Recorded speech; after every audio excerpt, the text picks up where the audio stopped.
love it? You know I do. You love food. How can you say that? By what you do. Show me what you want me to be and I'll become it. I'm a jealous God, and your God is your stomach.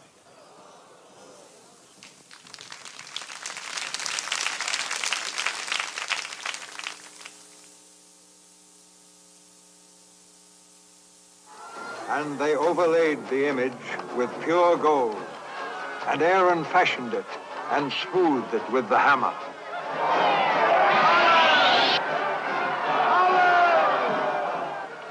And the people sinned a great sin, for they had made them a god of gold. And they bore him upon their shoulders and rejoiced, saying, "This be our God, O Israel."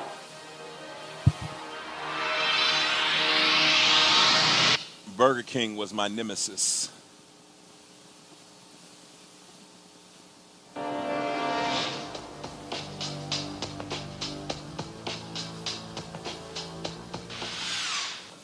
So I'm sitting in the gospel choir rehearsal. I'm supposed to be focusing on the songs that we're singing, but I'm hearing this voice in the back of my mind, and it's calling me, Deron, Deron, Deron. Believe it or not, it is the bagel shop. And do you know what? It's telling me, leave rehearsal and go get something to eat. I don't want to do it, but I'm feeling it pull me. Does anybody else hear this voice that I'm hearing? I don't know what's going on, but what it's saying to me is go get something to eat. Can you understand? A bagel shop is literally calling me and saying, it's time to go get something to eat. So I leave. So I leave the chapel and I go directly across the street to get a bagel. Food, I've got a problem.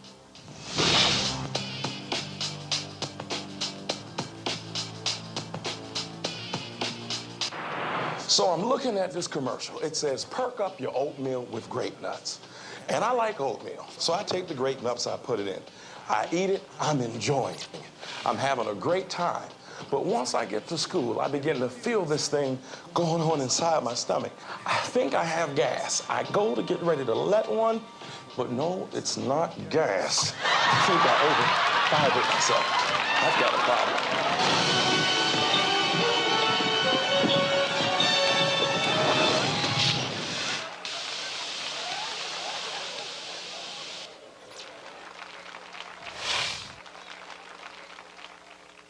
I visited Cleveland on a regular every summer, just to stay for the summer. But this year was different because I was 15 and I had a lot of friends at home, and I didn't want to go to Cleveland for the summer, but I had to because my parents had no choice but to send me.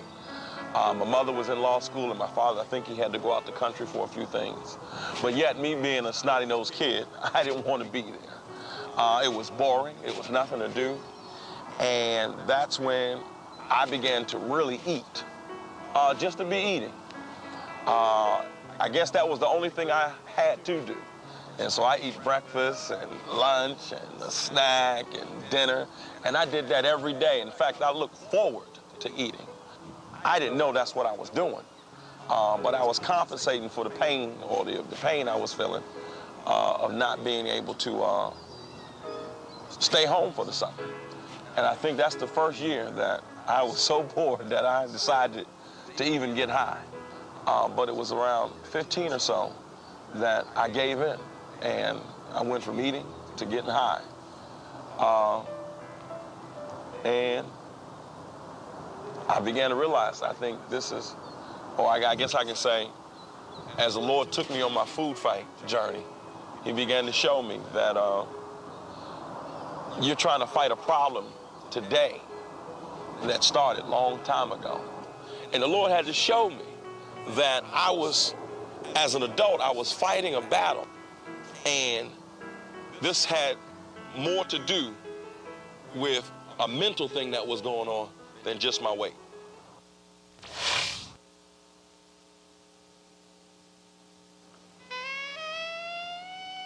"1994 was the great crash. My marriage was totally on the rocks. My relationship with my mother and father was not the best at all. I couldn't get along with my daughter. I was angry. I was bitter. The ministry, nothing was working in the ministry. In fact, it was, I call that the year of the shutdown. Everything was shut down. And my weight was at the highest it had ever been. I think I was weighing like 318, maybe 319 pounds. And I said, I can't believe I've allowed myself to get this big. This was a private war. I wanted to stop, but I couldn't. I just wanted to be delivered. I wanted to be delivered. I wanted, and it got to the point where, look, it didn't even have anything to do with weight. I was just tired of being ridden, harassed. I don't know if you ever felt just harassed. I was tired of beating myself up.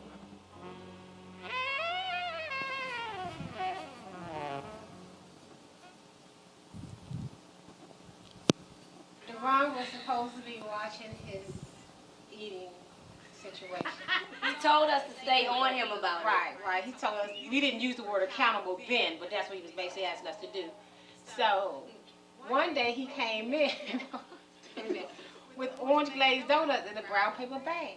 We asked him, Deron, where'd you get these from? I ordered from 7-Eleven, and I said, this is, when did they start selling them separately? But we just said, okay, whatever. So then we was going somewhere, and just so happened I dropped something in the car, and I had to move the seat back, and it was stuck. When I moved, there was a carton of milk and a balled up big box of empty orange glazed donuts box. He really lied. This wasn't a joke then. Father, bless this word. Bless this time. Amen. So as you can see, I'm no stranger to a stronghold. And I was doing food fight at 270 pounds. And that was small for me because I was still fighting the battle. But when you're fighting the battle, you can't let the things that's winning stop you from fighting. You got to keep going for it. Now, I went another 7, 8 years, 9 years, still struggling with this food. 10 years almost, still struggling with this food. I took a test online and found out, one of those age tests where you can, not AIDS, age test, where you can, they ask you all these questions to determine what your age is based upon your family history, based upon what you're going through, and all of that. And it said I had the body of a 71-year-old man when you took into account the history. Why was the bagel shop calling me out of choir rehearsal? It's like what we're going through on this fast. I can't wait to have something good to eat. I can't wait to have something what? Good to eat. Why do we put the emphasis on good? Because the good we eat makes us feel good. And I left rehearsal to go get a sandwich, a bagel, because I wasn't trying to rehearse. What was going on? I had a lot of pressure in my life. Had to make sure the rent was getting paid. Had to make sure all this stuff was happening. I was hustling, and I didn't realize that the only way I could deal with this stress was to eat. Y'all follow me, right? God gave me the ability to break that stronghold. And I was telling my friends, I said, the day I lose weight, which really meant the day I beat my struggle, is the day this church gets delivered. Today you get delivered. Because my weight loss came, I need to see you, Giant. My weight loss came directly because I realized I was at war. It ain't got nothing to do with food. I'm going to do something called when food is love. Food was my comfort. So the question becomes, why are my prayers not being answered? Much of what we do, much of what we experience in life is the result of our own what? Choices. Say, I am where I am because I chose to be here. The answer to this question depends upon the room you have made what? Within yourself to receive from your Creator. Bring it down. The answer to this question depends upon the room that you made. There are some prayers that God can't answer when I touch a topic that you know touches you. If you have a dream, stand to your feet. If you have a vision, stand to your feet. If you have a strong desire to carry something out, stand to your feet. If you have a prayer need and a concern, stand to your feet. If you got some health issues and you need God to come through in your life, stand to your feet. If you need God to bless your relationship, stand to your feet. You need a place to stay, stand to your feet. You need God to give you an increase in money, stand to your feet. You need God to bless the plans of your life, stand to your feet. Bring that up, the next one. Eye has not seen, read it with me, nor ear heard, nor have entered into the heart of man the things which God has prepared for those who love him. Read that. It's about deeper truth or surface truth. So listen to me, remain standing. God has a plan for you. God knew with all the stuff I went through that I would be a leader of souls. And the very thing that crushed me most of my life, when I overcame it, would be the very thing that would be a blessing to the world. God knew that my wife was going to have to go through some stuff to finally get to the real good stuff that's really down low, deep-seated. See, some of you all are godly in your spirits, but it doesn't transfer into your actions. God had a Fab 40 in me. God had a boyfriend-girlfriend thing in me. God had 2 angry people in love with me. God had the soul factory in me. God had deliverance in me. God had Kayana in my space. God had Alan. God had Will. God had Renee. God had all these different things. He says, your eye has not seen what I will do with you, little lost black girl, little lost black boy, little turned out Hispanic, little turned out black girl. You are going through, but you have no idea what he will do for you if you what? Love him. If you do what? If you do what? Your prayers are not being answered because you ain't loving him good enough. Take your seats, please. Next one. Deeper truth has a price, but knowing it brings greater reward. Read that with me. Deeper truth has a price, but knowing it brings greater reward. Let's stop there. You got to pay the price to get to the truth. And that price is the cost of your emotions. Listen to me. You want to be delivered? You want your prayers answered? Then deal with those emotions. Most of us, come on, quit seeking when surface truth brings us temporary blessings or relief. Did y'all read that? When he slew them, read it with me, some of them, then those remaining sought him, and they returned to him and searched diligently for God for a time. See, most of us are crisis Christians. We seek God hard when we're about to be behind in the rent. We seek God hard when something major happens.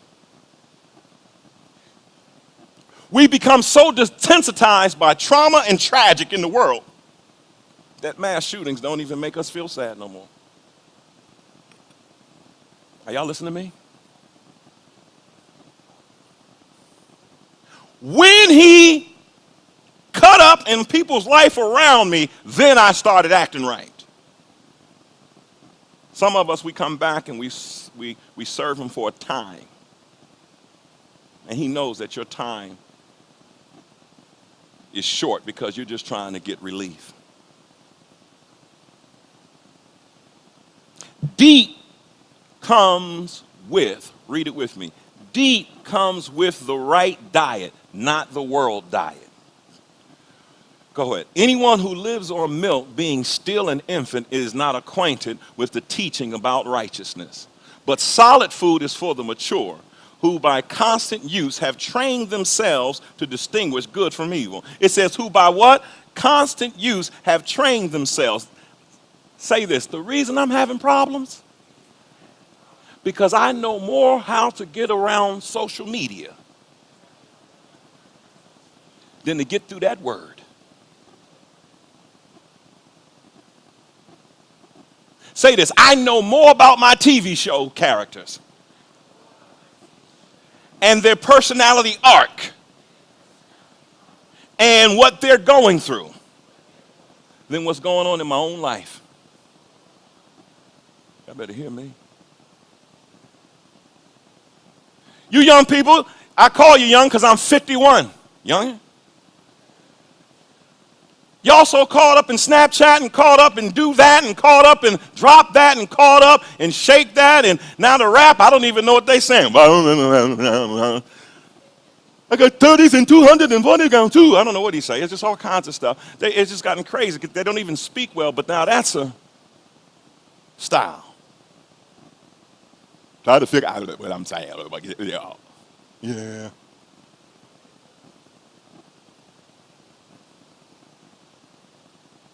We become so distracted. The reason you're going through because you ain't taken your time to figure out what you're going through. The system is at odds with the Creator. Go back. Anyone who lives on milk is still an infant, is not acquainted with the teaching about righteousness. Pick it up. But solid food is for the mature, who by constant use have trained themselves. See, solid food is for the mature who have constantly used to train themselves to distinguish good from evil. You know why you keep hooking up with the same person over and over again and it feels like a different person in a different body? Because you haven't trained yourself to distinguish between good and evil. You just keep taking your chances and going on how you feel. Much of what we experience in life is the result of our choices. Pick it up. When you begin to understand that you are the doer and the builder of your stronghold and no one else is forcing you to use it, is the day you acknowledge that you use your life's energy to do the behavior. You will drop your SDB or self-defeating behavior that keeps the stronghold constructed. Bring that down. Say this, the moment I accept that the devil didn't make me do it, that I accept they didn't make me argue, that I accept she didn't make me mad, the day I accept we had that argument, I had that dark season in my life, because I chose to give my energy to it. You know why you got a problem with your mother? You know she gonna keep talking. You know she ain't gonna be quiet. That's every woman in here who got a mother. You know she gonna interject something into your life. Something that you don't want to hear. When you go ahead and get mad about it, you're investing your life energy into foolishness, because if you don't know nothing else, you know you ain't gonna change your mother. Because I am your what? Mother. That's woman, chapter 2, verse 3. The day I realized this argument I just had with my wife, it was me. We couldn't talk because it was me. I could not control my emotions.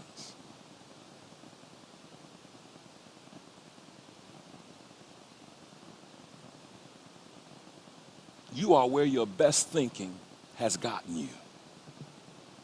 Say this, I am where my best thinking has gotten me.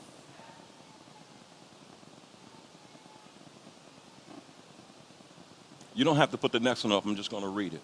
Understand the construction of your stronghold was created in low, stressful times in your life. Say this, my stronghold was created in low, stressful times in my life.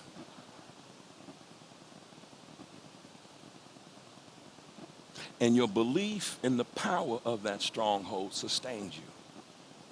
Your belief in the power of that stronghold does what? What does it mean to have a darkened mindset? Let's bring that up, please. A mind that is developed, a mind that develops its understanding of life apart from God is what? Darkened. Keep reading. A darkened mind produces a darkened understanding of life. And this is exactly the state of our minds as we develop our understanding of life as children.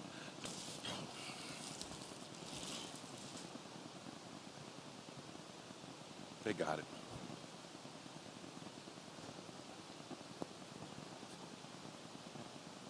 Your stronghold was created when you were younger. When they start talking about your butt, or they start talking about your skin, and they start talking about you this, they start talking about your mother, they start talking about this. You're having to go to school, and you got to be on the lunch program. Mother ain't got no money to let you go over here. You can't buy the right kind of clothes because you got to fit in. It started while you were younger. It started when your mother was criticizing. Your father was beating you down. Your father was criticizing. It started when your brother didn't hang around to help you out. It started when you were touched, you were molested. It started when nobody listened to you when you were 10, 11, 12. So you kept having constant thoughts of running away because what was happening is your system was saying, I can't handle this chaos that's in my house. Running away. That's why the sister runs. Most of these girls that are running away, they're running away because of their mothers. Their mothers are insane. Their mothers keep trying to be a mother but not be a mother. The mother keeps trying to be a mother in title only, but a mother has to have some compassion. A mother has to have some listening skills. A mother has to see that you ain't always right. And so before long, you are now guided around in darkness. The yellow one, bring it up. Read it with me. The Lord is my shepherd, I shall not want. If the dark is my shepherd, I'll always want. God says, follow his staff. Follow his way. Some of us, we went to Sunday school and went back home to Devil House. And before long, we found out that church don't work. But what does work are the habits I have developed, and darkness is now my light. Am I making sense to anyone? So the reason you're depressed, the reason you're going through some of these things is because of what happened at 10, 11, 12, 14, 15, 16. And you learn to be guided by the snake. Hard to talk to these kids about God when Siri is their God. Alexa is their God. Google is their God. I used to have to go to the library and study. It was a day. This is why we're losing our mind, because everything is right there at your fingertips. You get so much information you don't know what to do. That's what I used to do. But now, these kids, do you understand? Oh, okay. Do you understand? Hey, put down, get another green screen. Do you understand? Listen to me. Go down and look, Google Snapchat addiction. Your kids don't have a phone. They have an electronic device that is filtering the world into their system, where they have no God conscience. Because if I can get you to like me, then why do I need to show myself approved to God? I hope y'all hearing me.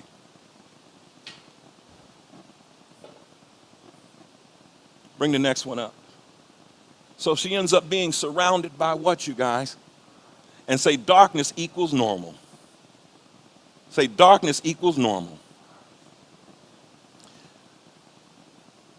You don't have to play this next one. I'm just going to read it. A stronghold equals self-defeating behavior. My stronghold equals a what? Self-defeating behavior. My self-defeating behavior is not something that I am, but it's something that I do. Say, the behavior I do was learned.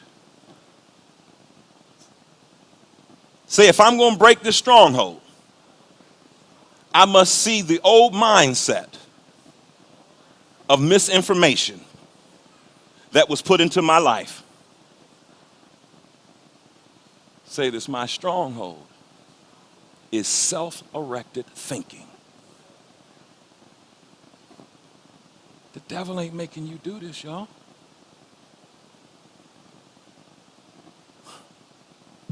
He's not making you do these things.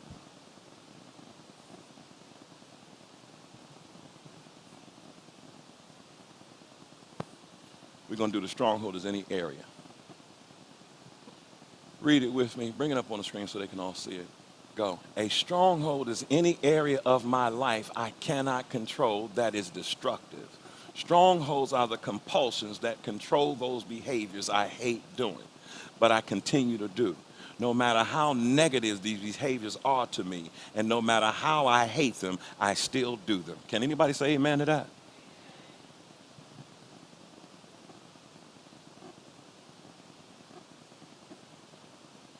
All of us is going to start our diet next Monday. First couple of fasts, I was all caught up in the weight loss. We've been doing it 8 years. I didn't watch people play around with God every year, 8 years, and ain't been delivered to nothing. Will, we can tell who's fasted and who ain't fasted, amen? It ain't about sunken face, it's about your spirit. Because this joint is rough. Oh no, this is really rough. You know, some of y'all got gourmet Daniel. I don't know what you're doing. You feasting on Daniel. You're going to keep them fat cells up. But that's your flesh saying, don't you deprive me. Don't you make me sit on the couch and not be able to do. Don't you make me have an attitude because I'm going without. Don't you cause me to get my bread from the Lord. Don't you cause me to refrain from eating so that my spirit can be fed. Don't you send me through a season of detox so I can begin to deal with my lupus, my diabetes, my high blood pressure, my illnesses. Don't you make me go on a plant-based diet. Don't you make me, don't you put me on a raw diet, Deron, for 90 days. Don't you do that. Because it was all about weight.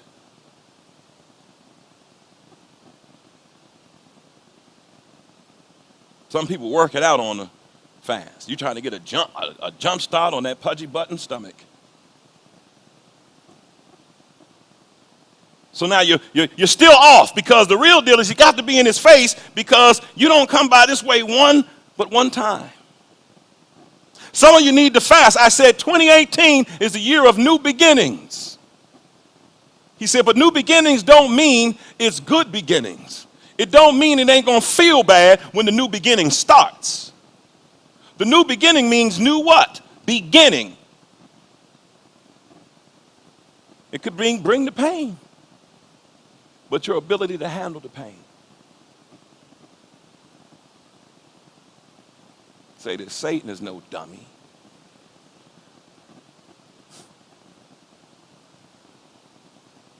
Read it with me.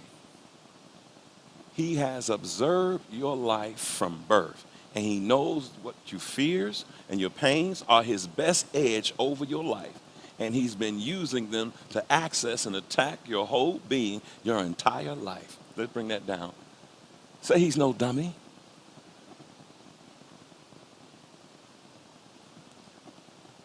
How do you get to move into a woman's house? How do you get a woman who says she wants to be married, to do married things without being married, a whole bunch of married things, folding clothes, buying sweaters, waking up, typing papers, doing their homework, giving up money that you ain't got, sacrifice. How do you get a woman to do that? You just find out what she need and what she want. You find out what her price is. And most Christian sisters, they ain't got no standard. Anybody can get it and hit it if they really don't even have to try. Did y'all hear me? If they really don't even have to try. Brother, all they got to do is look good and tell you the things that you need to hear. To the point where you begin to drop your gods, and listen, drop your God too. And then you begin to give in. You know that's how we turned the women out. He ain't gonna marry you. And then you mess around and you mess with the stronghold for year after year after year. Then you're 55 years old, acting like you're 35, 25. The thrill is gone, baby. The thrill is gone away. Ain't got no time to play, 'cause your young self is gone away. And you didn't do what you had to do to sow into your spirit. And so now you gain more weight because you're depressed. Because you never built your spirit, because that stronghold controlled you. And they done married somebody else. I ain't talking about nobody I know. I'm just talking about the way it goes. I'm talking about the woman that give up her gas money, give up her car, give up the rent money, help pay all the bills. I'm talking about that woman who keep waiting around. Well, you know what I want. I wants to be married. He says, I'm going to marry, but I ain't ready to slow down yet. Well, I'm talking about that young lady that will hang in there anyway because he said he going to pay half of the rent.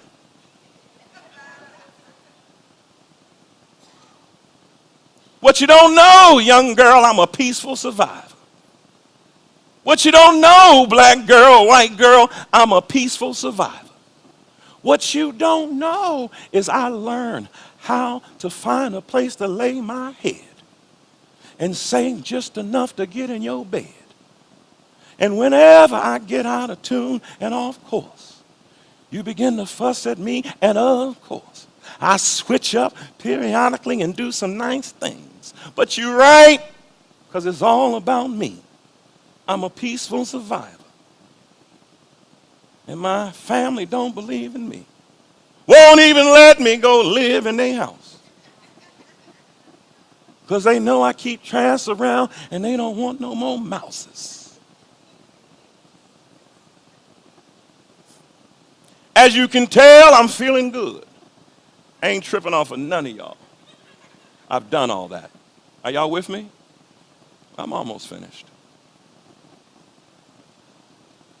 You may get up for a minute, but he figures out a way to get back in your head. Are y'all listening to me? Say this, you may get up for a minute, but he's always plotting on how to get back in your head. If you've been listening to Jill, if you've been reading this blog, and I'm telling you, this blog has just been blessing people, we may have to keep this going. But if you listen, she keeps talking about he has blinded the minds. If he can blind your mind, you can lose your confidence. His goal is to take your eye. His goal is to do what, you all? Look at that, the eye of the tiger. If you ever watch Rocky 3, there's a part where he's going to take Rocky to an old gym. Apollo, what are we doing here for? I don't want to work out in no place like this, Apollo. Look, Rock, look. Look into their eyes, Rock. Look at the eye of the tiger. That's what you used to have, Rock. The eye of the tiger. And then they pan the entire room. And every one of them is looking like that tiger. Because the eye of the tiger is that thing that makes you keep going even though you're getting hit. The eye of the tiger is your ability to take hit after hit, but let them know you ain't killing me.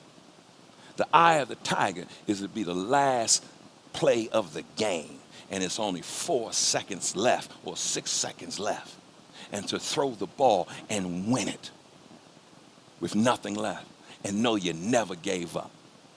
The eye of the tiger to give all that energy up and lose, but know you gave your best. The eye of the tiger is to have that stronghold be in your life and in your wife and in your marriage. And y'all arguing so much. I told a brother the other day, I said, you got to get so confident in God, not your techniques, but you got to get so confident in God that you can look at her and say, we won't be here 30 days from now. You won't be here 45 days from now. We won't be here. And I'm not saying because I'm going to get it together. I'm saying my God is so faithful. My God is so magnificent. All I got to do is serve him, surrender myself to him, and he's going to show me where our problem is. You got a marital problem? No, you got a you problem, and you won't surrender yourself. Married and happily ever after. You fool. You crazy. Pfft, I ain't happy. Dude, tell me I'm not happy. And? Or as Jill says, so? Marriage don't make you happy? Not all the time.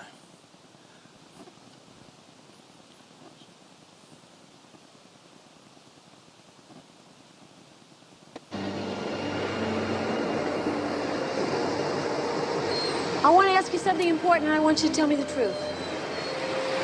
What? Why'd you come here? Just don't want it no more. It's over because you want it to be over. I'm glad. I do. It's just, you've never quit anything since I've known you. I don't know what you want me to say. I mean, what happened? How did everything that was so good get so bad? What's so bad? Tell me, what? I wrecked everything by not thinking for myself. I mean, why couldn't Mickey tell me where I was really at right from the start? He didn't have to carry me and lie to me and make me think I was better than I really was when I wasn't. He never lied. Those fights weren't right. They weren't, Adrian. I never fought anybody who was all in their prime. I was always some angle to hold on to the title longer than I should have had it. I mean, do you understand what I'm saying here? I understand, but you've got to understand that he loved you, and that was his job, protecting you. Look, that protecting don't help nothing. It only makes things worse. You wake up after a few years thinking you're a winner, but you're not. You're really a loser. And so we wouldn't have had the title as long. So what? At least it would have been real, Adrian. It was real. Nothing is real if you don't believe in who you are. I don't believe in myself no more. Don't you understand? When a fighter don't believe, that's it. He's finished. It's over. That's it. That's not it! That is it! Why don't you tell me the truth? What are you putting me through, Adrian?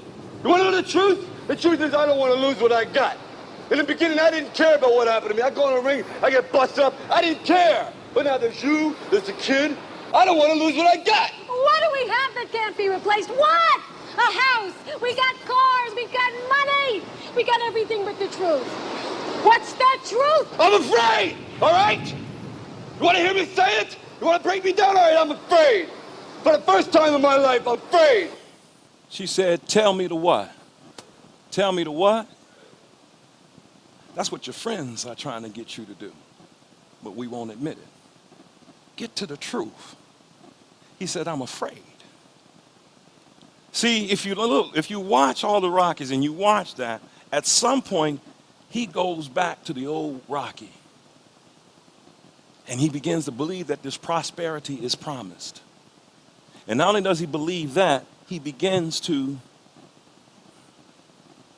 get caught up in the trappings.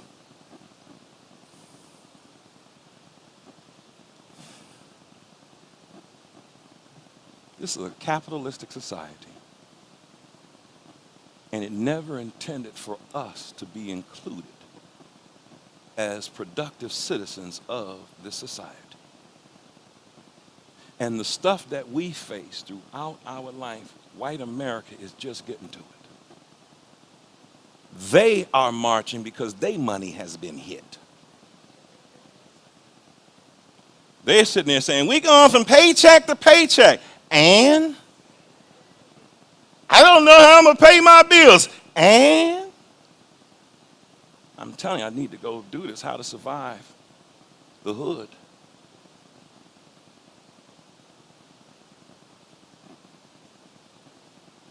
The devil will steal your confidence because he uses deceit to take it from you. I'm going to finish in a minute. I'm almost there, but I need to get this out.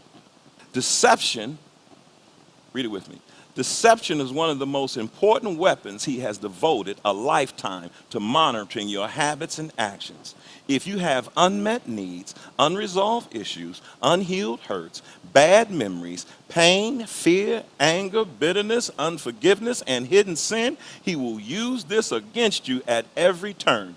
Satan cannot read your mind, but he has kept exquisite records of your life. He and his demonic cousins, who know exactly how to use their storehouse of information to provoke predictable responses in you. Say this, the devil can't read my mind, but he can always say, watch this. He can't make you be tempted, but he can send something in your path. Say, watch this. He can send an argument in your path, an irritating person, and he says what? Watch this. He can send a situation into your life. Oh, all y'all gonna get it. Everybody, including me. I used to be scared teaching these kind of messages. Well, now I'm saying bring it on. I ain't scared of nothing. Are you hearing me? I'm done. If you gotta keep going through all the anxiety of going to get these tests and all that kind of stuff, fear is overrated now. I know how when y'all was going to get, your pap smears or Pepsi, what is it? Yeah, pap smears and all in, think they take your breast and pow. That's not a pleasant experience to think about going to go see that. Well, the fear is being removed from me because I have got to be loving and cast out fear. So a stronghold is held together by my behaviors. Procrastination. You say you're a procrastinator, but to be honest, you don't want to do the work because you're afraid of feeling the feelings of failure. So you procrastinate because if it can't be perfect, then I don't want to do it. Depression. You were in a world growing up and you couldn't control your environment. And before long, all you had was to be able to feel bad because the environment was out of control. But feeling bad became a way to fellowship with darkness because darkness has a way of comforting you. It's immediate, it's temporary, but it worked. Say it worked. You are controlling. Why are you so controlling? Why I got mothers in here, son can't choose nothing, can't do nothing. You got to ask all these questions. They want to do this. Well, why are you doing that? Why you wear that? Would you put that color on? What does this mean? And you just all in people's business. Why? Because your world was chaotic. Say the stronghold is built on rebellion. I said it earlier. There are some people excuse me, there are some people, kids don't speak to nobody. Kids come all up in the church. Everybody know your child got an attitude, and you say, oh, that's just the way they are. No, that's not the way they are. That is because you as a parent allowed them to be that way. And what you don't understand, they don't speak to adults because they've learned, I can't deal with you because you're loud, overbearing, and controlling. So therefore, when I get around another adult, I'm not going to say nothing to them. Y'all listen to me? Addiction. Addiction is your need for intimacy.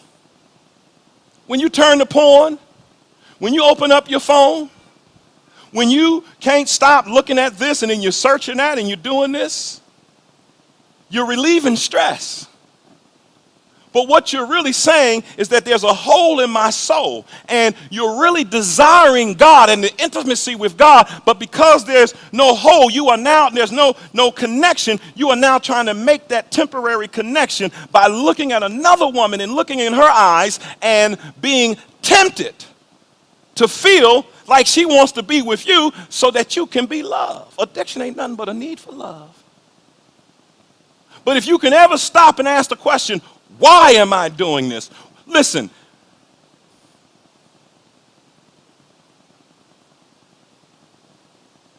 say porn. Say, why am I doing this?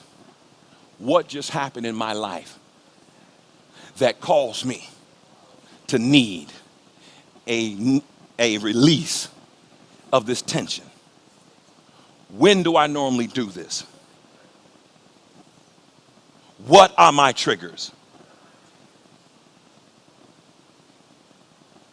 You don't realize how much you have an addiction until you stop doing your addiction. That's why some of you, and I understand, I mean, addiction is so hard, you can't overcome not having food. You're not fasting because the Lord told you not to fast. You're not fasting because for several years you didn't make it.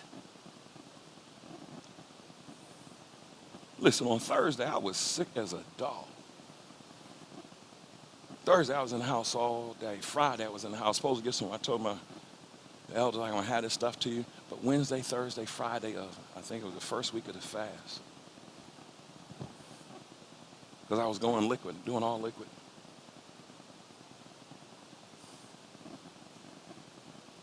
And I had to ask myself, is this because of the medication I'm taking? Is this a side effect? What is it? And I didn't want to stop because I need God. And I was going down. And I said, no. All right, I'll have some soup. But I can't go back. Don't tell me you can't fast. You can fast. Don't tell me you can consult your doctor. You can. You don't want God. What you want is a man. You don't want God. What you want is a woman. You don't want God. What you want him is to bless your marriage. My marriage is blessed because I turn my plate down. Hey, when they get to the point where when they're so ornery and they ain't giving in, meaning your spouse, pray. Fast. I had to fast for my wife, fast for my daughter. When she went through a real season, I said, oh, this ain't going to come out by just talking. I got to pray. I got to go to God. And I got to show him I'm serious. And I got to show him protect this home. Because the enemy comes to seek, kill, and destroy. Excuse me, I'm standing right here. Stand next to it, Will, please. Bring the first T-shirt up, warfare. First T-shirt up, people, warfare. See, many of us have the T-shirt in the front, the Christian T-shirt that's got all the slogans. And we think we pay tithes and we do all this and we think that God is going to bless us, but the truth of the matter is, war ain't going to be won by your war tongue. It ain't going to be won by running around shouting and ripping your stockings up. It ain't going to be won by you being so spiritual. If you can't sleep with your husband because y'all so separated, then how you going to pray for me? If you can't rebuke a jelly donut or some chocolate, if you can't go past a lunch without getting some extra food, then you can't cast this devil out. This devil comes out, this demon comes out by prayer and fasting. The reason I ain't said nothing that's totally offensive, now some of y'all may be offended, I don't care, but totally offensive, because my wife, my friends challenged me and said, you mad. You mad. Big mad. You want to argue. You want to argue. Because you mad. Big mad.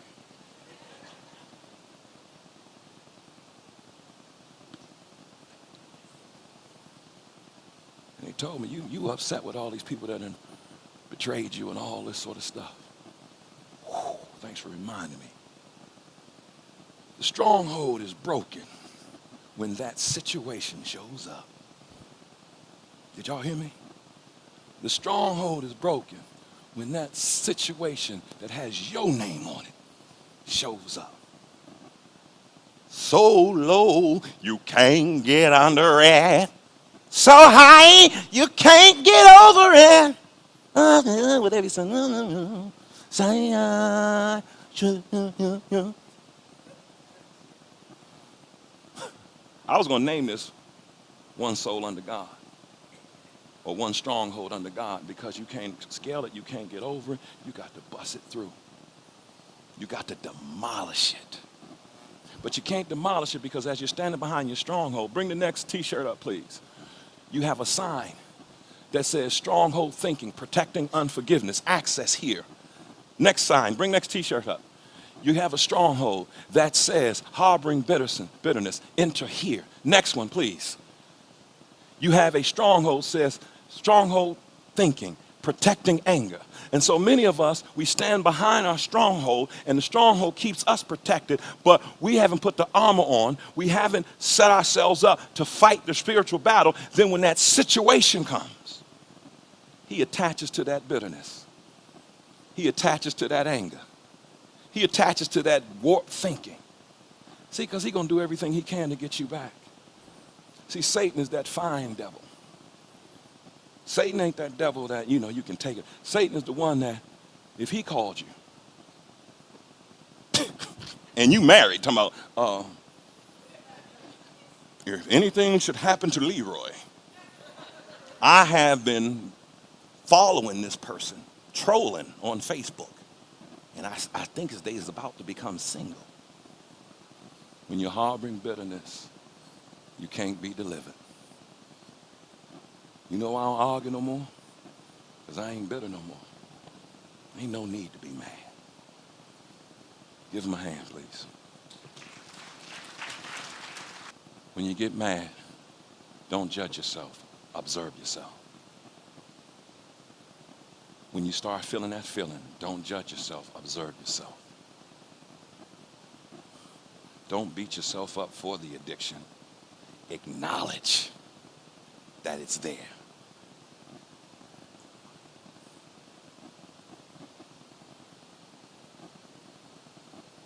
I don't have nothing else to say.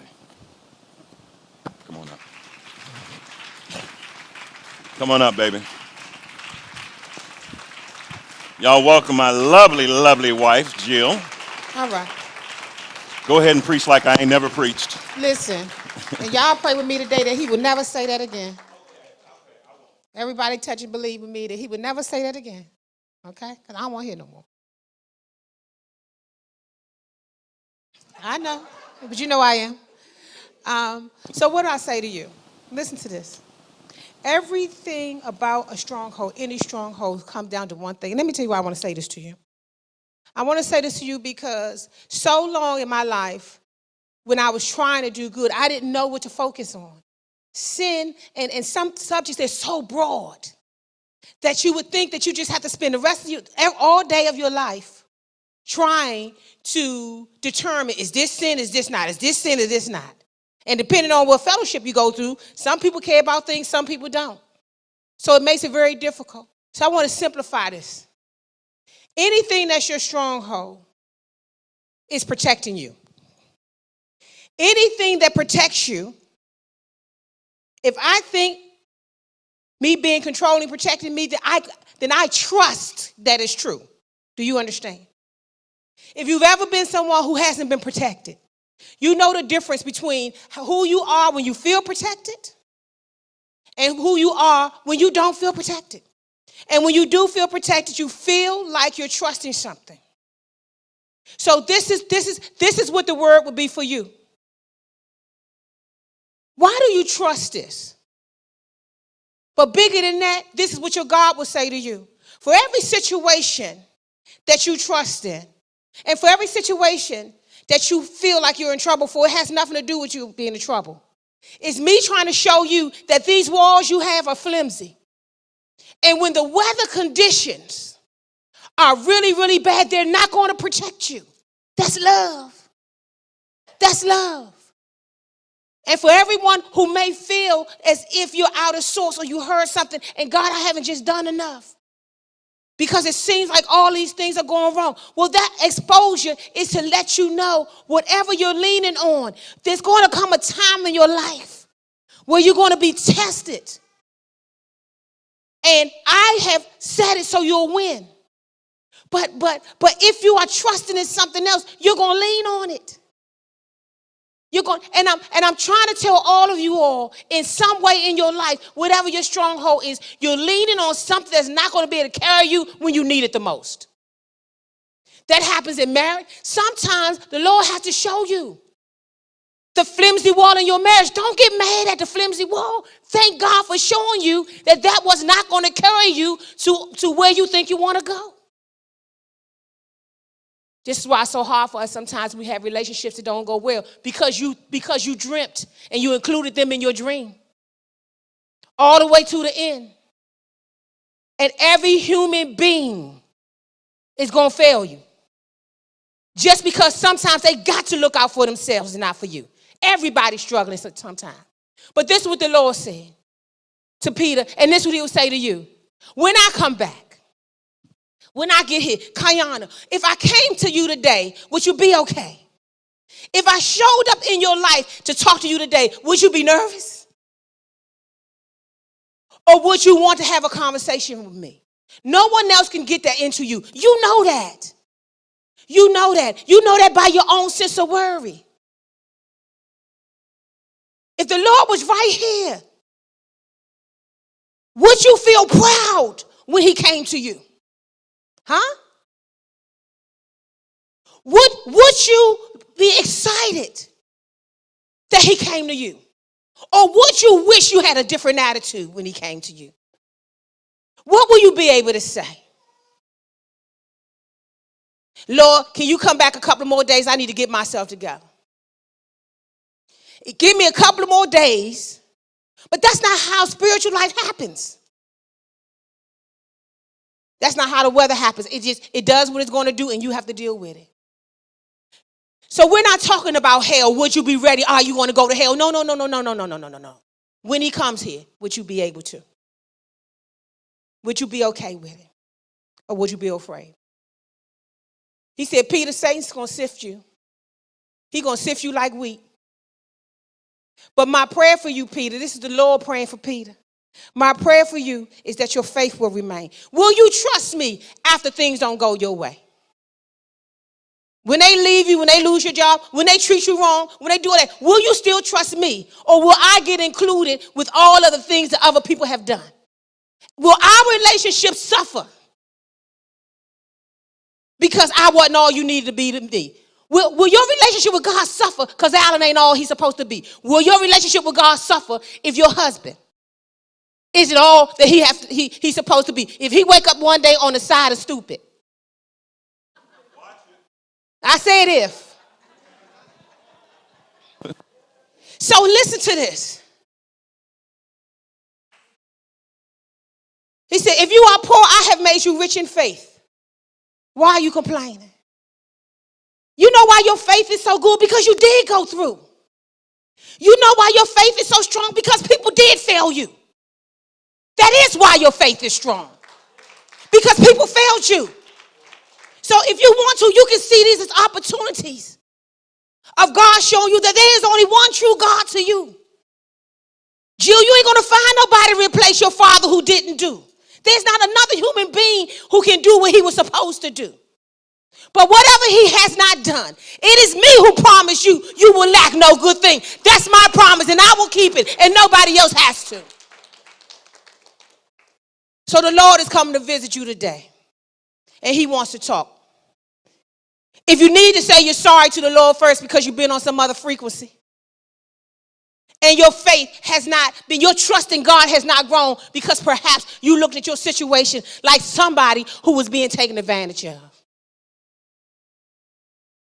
But the word of God says, as long as you belong to me, as long as you are trying with me, then you have picked a fight with an enemy who said, because you threw me out, I'm messing with all of them. Because you didn't let me do what I want to do, I'm an adversary, and I'm going to mess with the offsprings of every one of anybody you care about. I'm going to mess with them. So if anybody wants to be godly and be righteous, you will be hunted and persecuted. If you want to live a life in Christ, a godly one. Tattoo that on your arm, on your heart.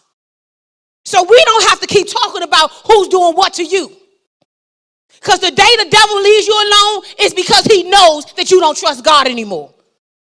But if the adversary is in your space and in your face, it is because you got something that he wants. You ain't being picked on. You were chosen. You were chosen. And this is the fight you have to get in when you're chosen by the creator of the universe. But we win in the end. All we trying to do is have a right attitude along the way so that the other generation that's watching can go through this and want to be a part of it. That's our job. But it is God that leads us to do his will. You ain't doing nothing to do his will. It is God who does that for us and in us. But at some point, you got to talk like you on a winning team. You're on a winning team. But first and foremost, you got to get your mind right now. You got to get your mind right about all these things. You only think this is happening to you because it didn't happen to somebody else. Don't compare your life to nobody else. This is how you came to believe. Because you came up the rough side. That's what made you a man. That's what made you a great woman. Don't despise that. Now that you've been able to taste a couple of the sweets, you are stronger and you are better. Yes, you are. You got some strongholds that you're leaning on. They're not worthy. They're not worthy. And all God is saying to you is this. I ain't worried about your stronghold. My concern is that you're going to lean on it, and on the time where you should swim, you're going to sink. Because that water's going to collapse. That's all I want you to know.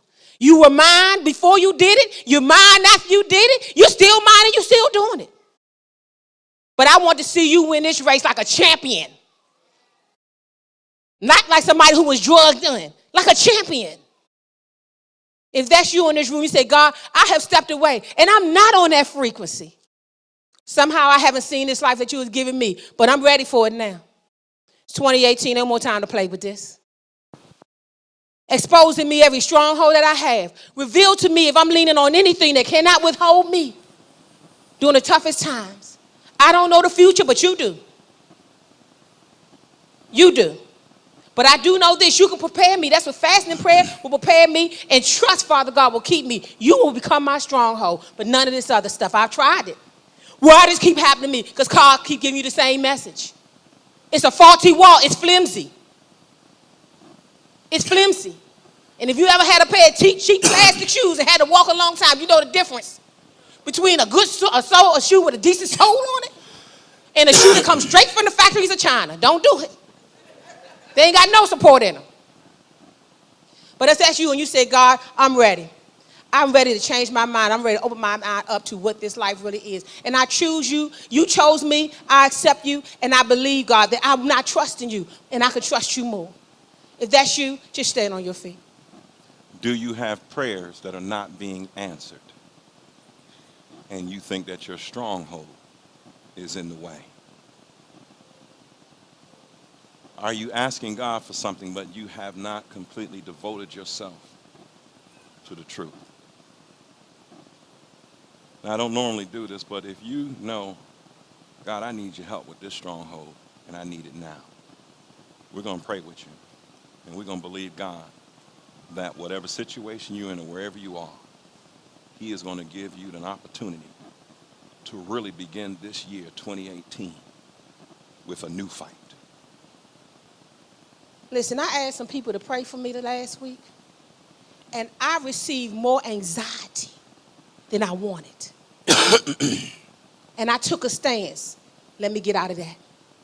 Because you can't pray for me if you're more worried than I'm supposed to be. That's why I'm asking you to pray for me. So worry won't overtake me. You cannot, if you're going to display worry by your action, I'm so concerned. Get it to God. Don't bring that energy to me. But you know why I ain't bothered to tell you? Because I'm always glad when God reveals to me who's not ready to take what I need to happen. Nothing wrong, just who's not ready. So I can find who is ready until the other people get ready. Trust is so important. Because your prayers, our prayers are not answered. Because we don't believe, because of our unbelief. Not because we don't say the right words. But we shake too much. And we're still shaking the way we've been shaking. You got to shake less now. Come on now. Say this. Come on. God, Creator, Creator, I believe. Give me the strength to believe even more.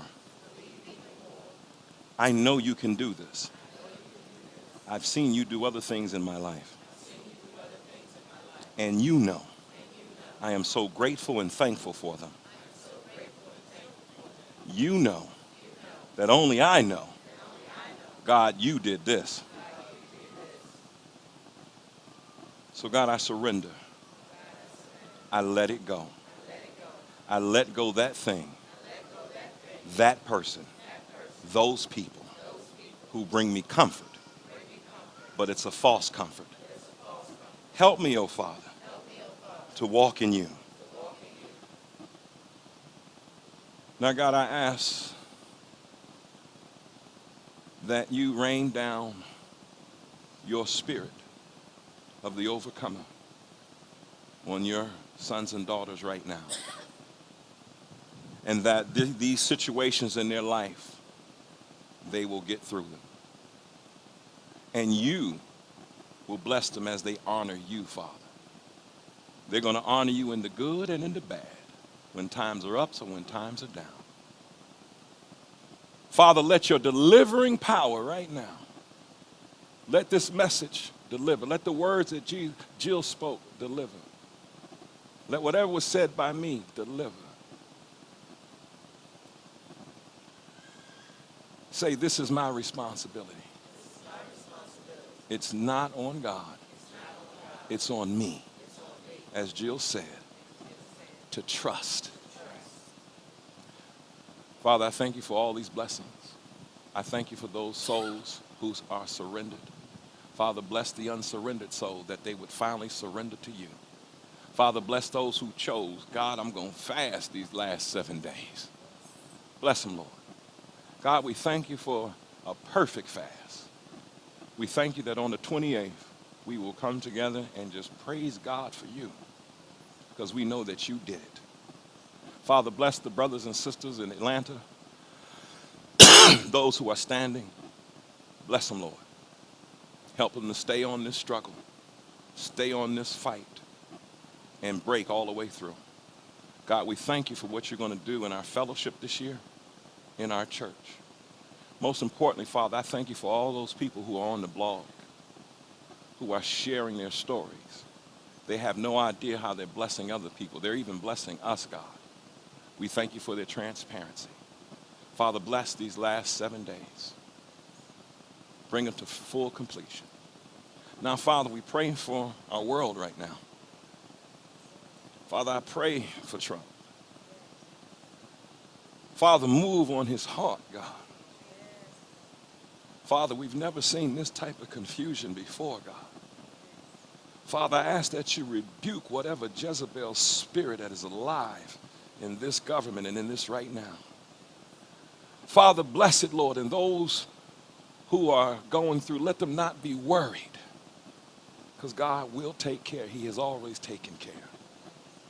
You were not born into the government. You were born into a world, but you are covered by God. So, Father, some people will be shocked. Father, you can bring it to a sooner end, bring it, Father. But, Father, let no one in our fellowship go in need in any way, shape, or form. Let the single sister who she can't afford to miss this or do that, let her understand that if she just trusts you, God, you got her. Can't no government stop her from living. And God, let this new beginning show us how you're going to bless. Now, Lord, for those who do get an opportunity to be off this week, let them study. Let them work on the stronghold. Let them focus on what you're saying to them, Lord, and not be fearful. Lord is saying, don't spend a whole bunch of time talking to people how bad it is. You ain't got time for that. Keep your space pure. Let this world do what it's going to do. As I told you, we're going to see something this year. Bless God. Say, I receive it. It is done. It is finished. Amen. I want to give the Lord a praise.